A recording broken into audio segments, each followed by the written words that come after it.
kerja keras PPATK, kementerian dan lembaga atas kerja kerasnya sehingga Indonesia telah menjadi anggota penuh dari Financial Action Task Force on Money Laundering and Terrorism Financing mulai Oktober 2023. Kadang saya juga melihat itu malu. Karena di keanggotaan G20 yang belum masuk tinggal kita saja.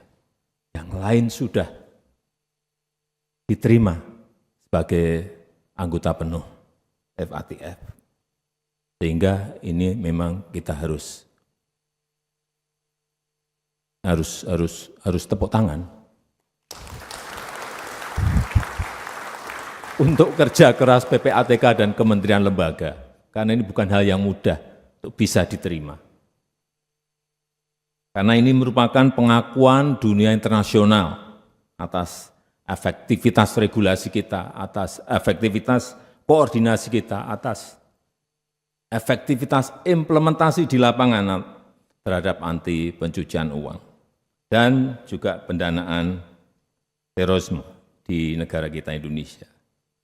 Saya berharap keanggotaan penuh ini menjadi momentum yang baik untuk terus menguatkan komitmen pencegahan dan pemberantasan TPPU, sehingga kredibilitas ekonomi kita menjadi meningkat. Kemudian juga persepsi mengenai sistem keuangan kita juga semakin baik, semakin positif. Ini penting sekali. Dan akhirnya ini akan mendorong berbondong-bondongnya investasi untuk masuk ke negara kita Indonesia. Reputasi itu penting. Penilaian dunia internasional itu penting. Hadirin yang saya hormati, penanganan TPPU harus komprehensif dilakukan. Kita harus 2 atau 3 langkah lebih maju dari para pelaku dalam membangun kerjasama internasional, dalam memperkuat regulasi dan transparansi, dalam menegakkan hukum yang tanpa pandang bulu, serta pemanfaatan teknologi ini yang penting. Pola baru berbasis teknologi dalam TPPU perlu terus kita waspadai, seperti cryptocurrency, aset virtual, NFT, kemudian aktivitas lokal pasar, electronic money, AI yang digunakan untuk otomasi transaksi dan lain-lain. Karena teknologi sekarang ini cepat sekali berubah. Bahkan data Crypto Crime Report menemukan ada indikasi pencucian uang melalui aset kripto ini sebesar 8,6 miliar US dollar di tahun 2022. Ini setara dengan 139 triliun rupiah secara global.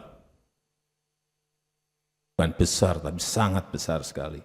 Ini artinya pelaku TPPU terus-menerus mencari cara-cara baru. Nah, ini kita tidak boleh kalah. Tidak boleh kalah canggih. Tidak boleh jadul. Tidak boleh kalah melangkah. Harus bergerak cepat. Harus di depan mereka. Kalau enggak ya kita akan ketinggalan terus. Dan selain TPPU, kita juga harus waspada terhadap ancaman pendanaan terorisme. Ini juga terus-menerus harus kita monitor, harus kita cegah. Dan saya berharap PPATK serta kementerian lembaga yang terkait dapat terus meningkatkan sinergi dan inovasinya. Terakhir, saya titip, upayakan maksimal penyelamatan dan pengembalian uang negara, sehingga perampasan aset jadi penting untuk kita kawal bersama. Kita tahu, kita telah mendorong mengajukan undang-undang perampasan aset pada DPR, dan juga undang-undang pembatasan uang kartal ke DPR, dan bolanya ada di sana. Karena kita harus mengembalikan apa yang menjadi milik negara. Kita harus mengembalikan apa yang menjadi hak rakyat. Pihak yang melakukan pelanggaran, semuanya harus bertanggung jawab atas kerugian negara yang diakibatkan. Download Tribun X sekarang. Menghadirkan lokal menjadi Indonesia.